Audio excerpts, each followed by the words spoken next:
Assalamualaikum warahmatullahi wabarakatuh. Perkenalkan, nama saya Yunda Sevia dengan NIM 2006111000006. Di sini saya akan menjelaskan mengenai materi yang pertama, yakni perennialisme. Pengertian dan sejarah aliran perennialisme.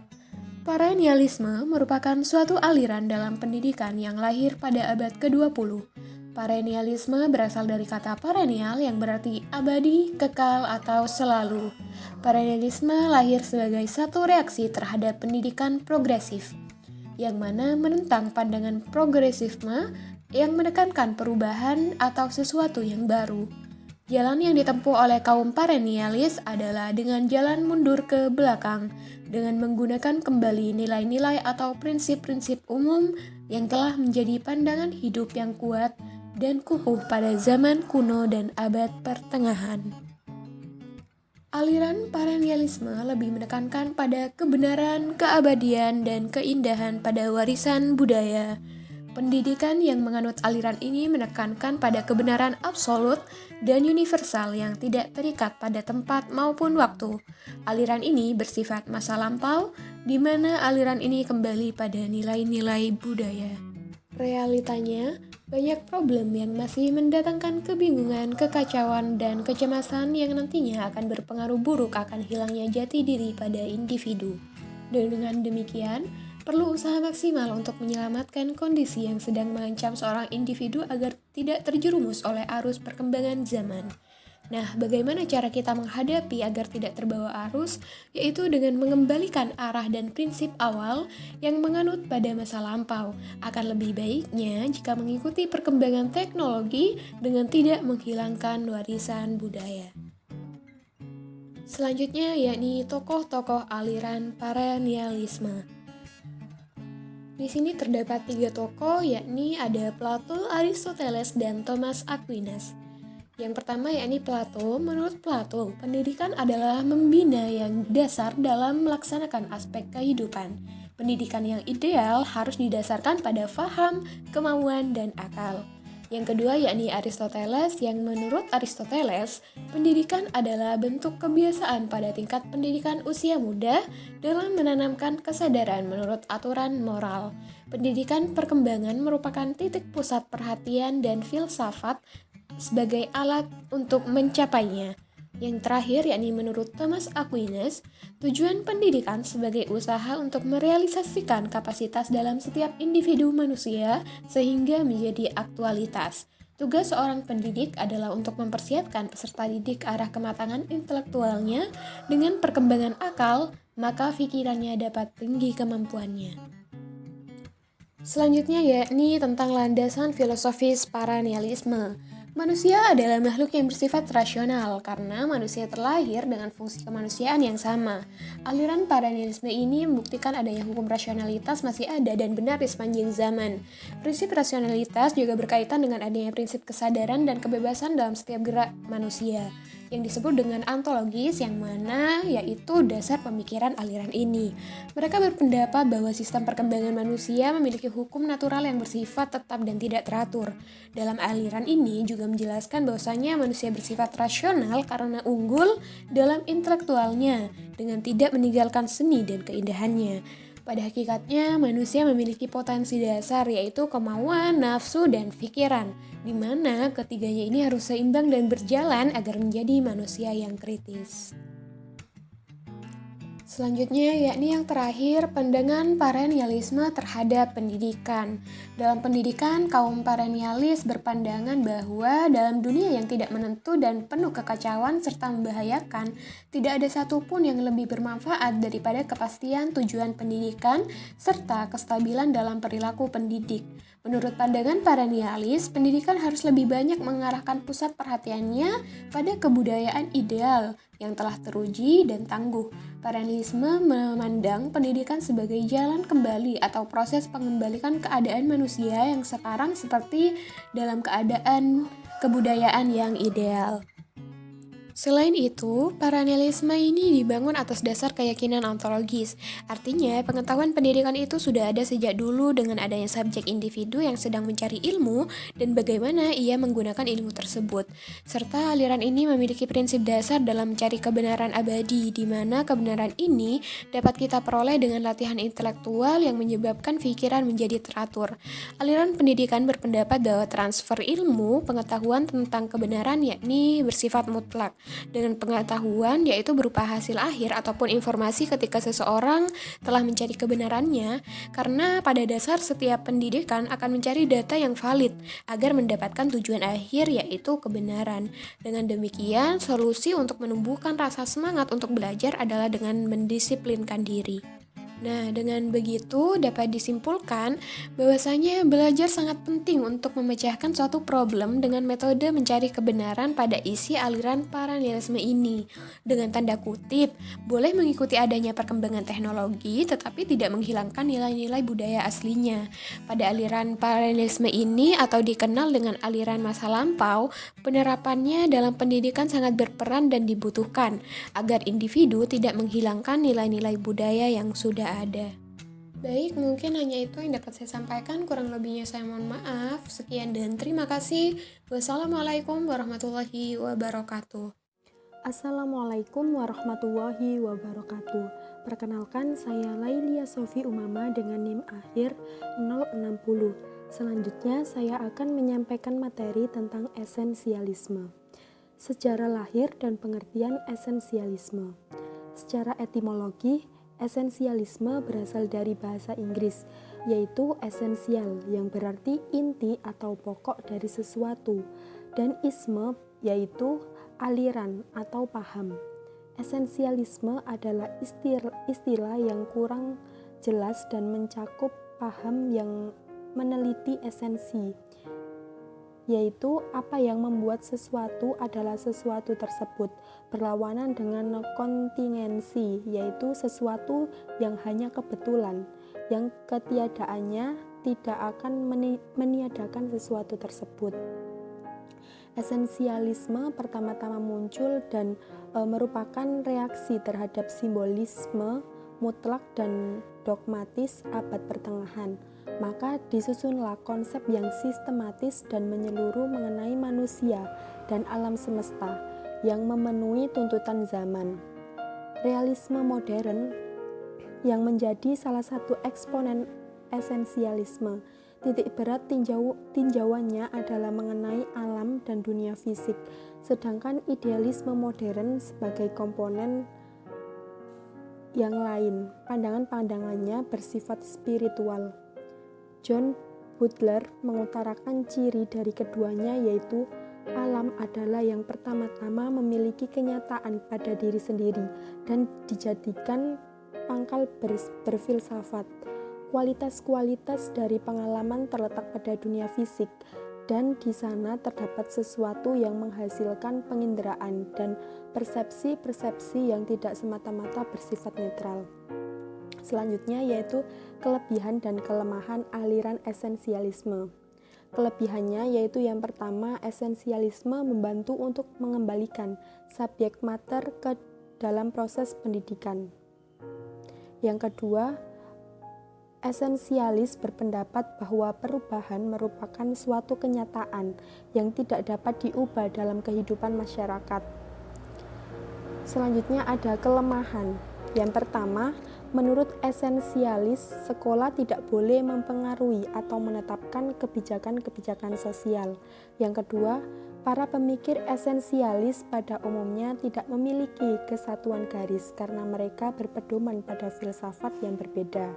Yang ketiga, peran guru sangat dominan sebagai seorang yang menguasai lapangan dan merupakan model yang sangat baik untuk digugu dan ditiru.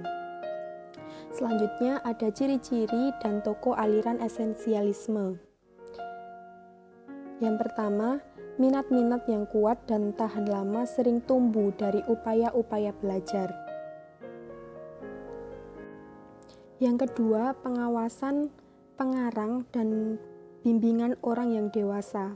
Yang ketiga, oleh karena kemampuan untuk mendisiplin harus Mendisiplin diri harus menjadi tujuan pendidikan.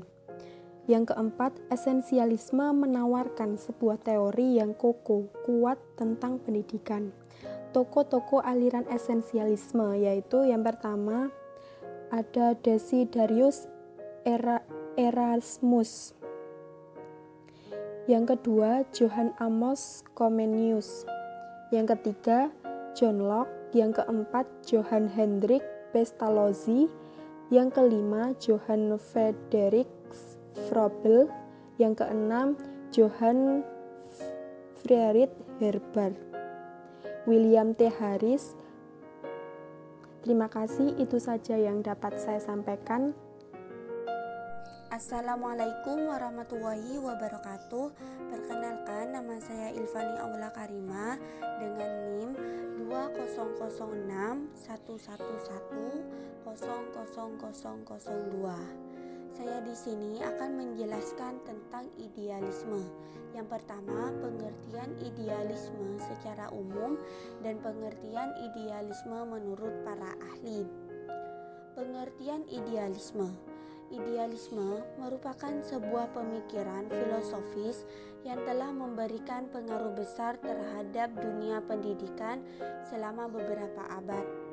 Sebagai sebuah filsafat, idealisme kurang memberikan pengaruh secara langsung terhadap pendidikan pada abad ke-20 dibandingkan dengan masa-masa sebelumnya. Tapi, bagaimanapun juga, secara tidak langsung, gagasan-gagasan idealisme masih saja merembes ke dalam pemikiran pendidikan barat. Sebelum menjadi sebuah aliran filsafat yang berkembang di abad ke-19 Masehi, sebenarnya gagasan-gagasan idealisme telah diperkenalkan oleh Plato jauh sebelum itu. Secara historis, idealisme telah diformulasi dengan jelas dan diintrodusir oleh Plato pada abad keempat sebelum Masehi. Dengan gagasan-gagasan dan pemikiran filosofis tersebut, akhirnya Plato dijuluki dengan Bapak Idealisme. Selanjutnya, pengertian idealisme menurut para ahli. Yang pertama, Hermann Horne mengatakan idealisme merupakan pandangan yang menyimpulkan bahwa alam merupakan ekspresi dari pikiran, dan juga mengatakan bahwa substansi dari dunia ini adalah dari alam pikiran, serta berpandangan bahwa hal-hal yang bersifat materi dapat dijelaskan melalui jiwa. Yang kedua, Ahmad Tafsir mengemukakan bahwa dalam kajian filsafat, idealisme adalah doktrin yang mengajarkan bahwa hakikat dunia fisik hanya dapat dipahami dalam ketergantungannya pada jiwa atau mind dan spirit atau ruh. Istilah ini diambil dari kata idea, yaitu sesuatu yang hadir dalam jiwa. Yang ketiga, menurut George R. Knaik mengemukakan bahwa idealisme pada mulanya adalah suatu penekanan pada realitas ide, gagasan, pemikiran, akal pikir daripada suatu penekanan pada objek-objek dan daya-daya materi. Dari ketiga pengertian di atas dapat dipahami bahwa idealisme merupakan suatu aliran filsafat yang mempunyai pandangan bahwa hakikat segala sesuatu ada pada tataran ide. Realitas yang berwujud sebenarnya lebih dulu ada dalam realitas ide dan pikiran dan bukan pada hal-hal yang bersifat materi. Materi selanjutnya tentang pandangan filosofis idealisme. Yang pertama, realitas akal pikiran atau kajian ontologi. George Knaik mengemukakan bahwa realitas bagi idealisme adalah dunia penampakan yang ditangkap dengan panca indera dan dunia realitas yang ditangkap melalui kecerdasan akal pikiran atau mind. Dunia akal pikir terfokus pada ide gagasan yang lebih dulu ada dan lebih penting daripada dunia empiris indrawi. Kedua, kebenaran sebagai ide dan gagasan atau kajian epistemologi. Kunci untuk mengetahui epistemologi idealisme terletak pada metafisika mereka.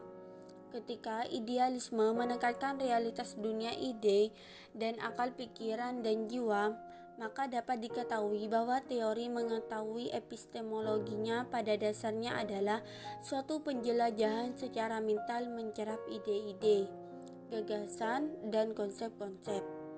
Dalam pandangannya, mengetahui realitas tidaklah melalui sebuah pengalaman melihat, mendengar, atau meraba, tetapi lebih sebagai tindakan menguasai ide sesuatu dan memeliharanya dalam akal pikiran. Yang ketiga, nilai-nilai dari dunia ide atau kajian aksiologi. Aksiologi idealisme berakar kuat pada cara metafisisnya. Menurut George Knight, jagat raya ini dapat dipikirkan dan direnungkan dalam kerangka makrokosmos atau jagat besar dan mikrokosmos atau jagat kecil. Dari sudut pandang ini, makrokosmos dipandang sebagai dunia akal pikir absolut.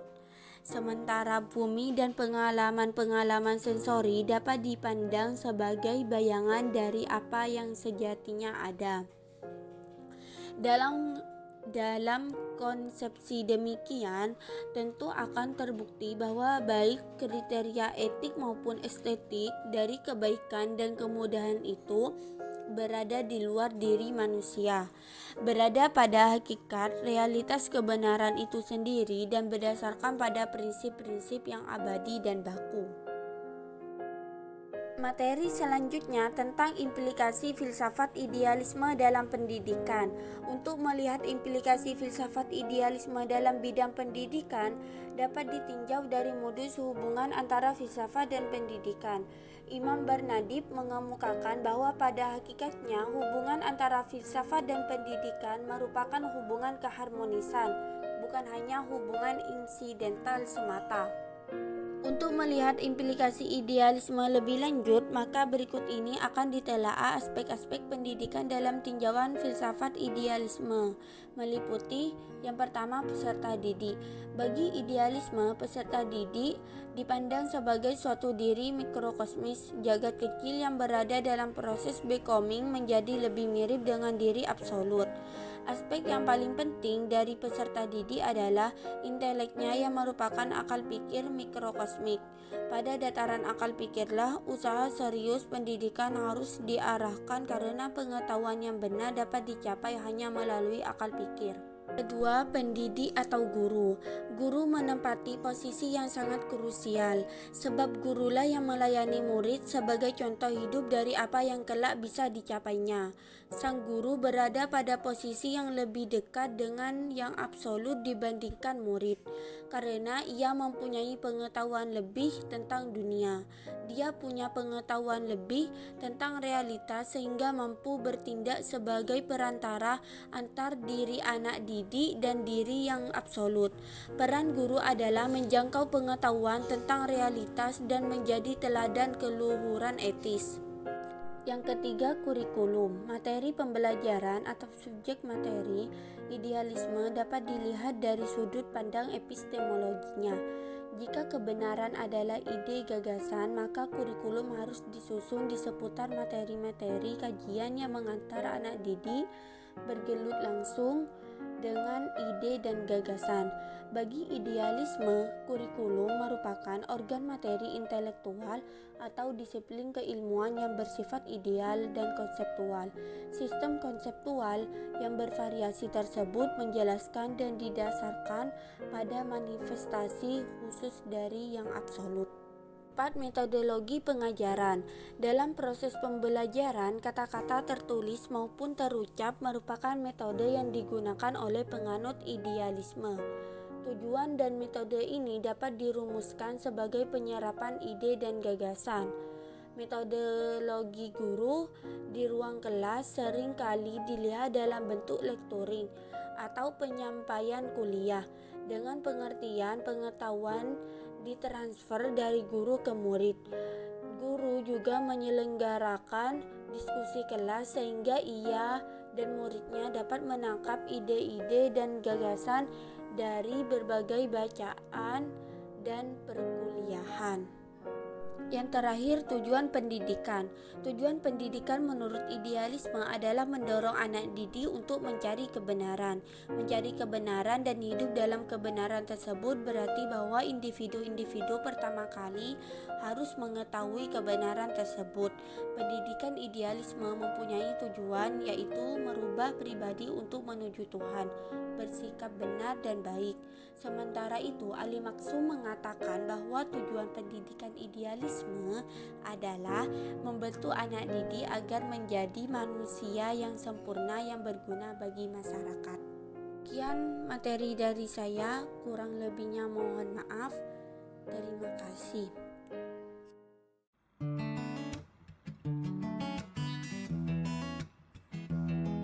Sejarah humanistik.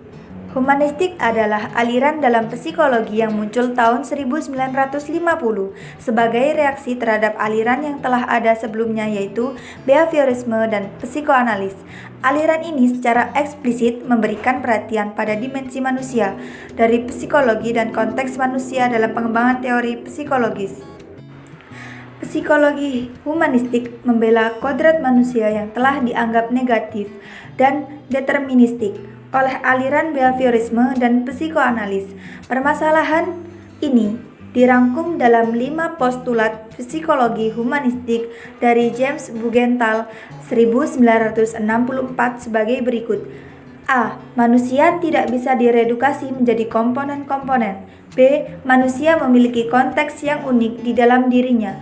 C. Kesadaran manusia menyertakan kesadaran akan diri dalam konteks orang lain. D. Manusia mempunyai pilihan-pilihan tanggung jawab.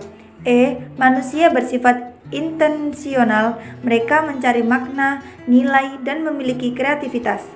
Yang kedua, pengertian humanistik. Humanistik adalah salah satu pendekatan atau aliran dari psikologi yang menekankan kehendak bebas, pertumbuhan pribadi, kegembiraan, kemampuan untuk pulih kembali setelah mengalami ketidakbahagiaan, serta keberhasilan dalam merealisasikan potensi manusia.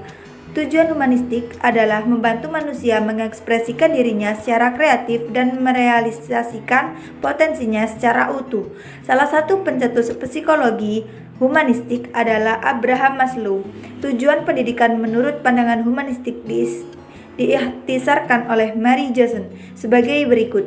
A. Kaum humanis berusaha memberikan kesempatan kepada siswa untuk melakukan eksplorasi dan mengembangkan kesadaran identitas diri yang melibatkan perkembangan konsep dan sistem nilai.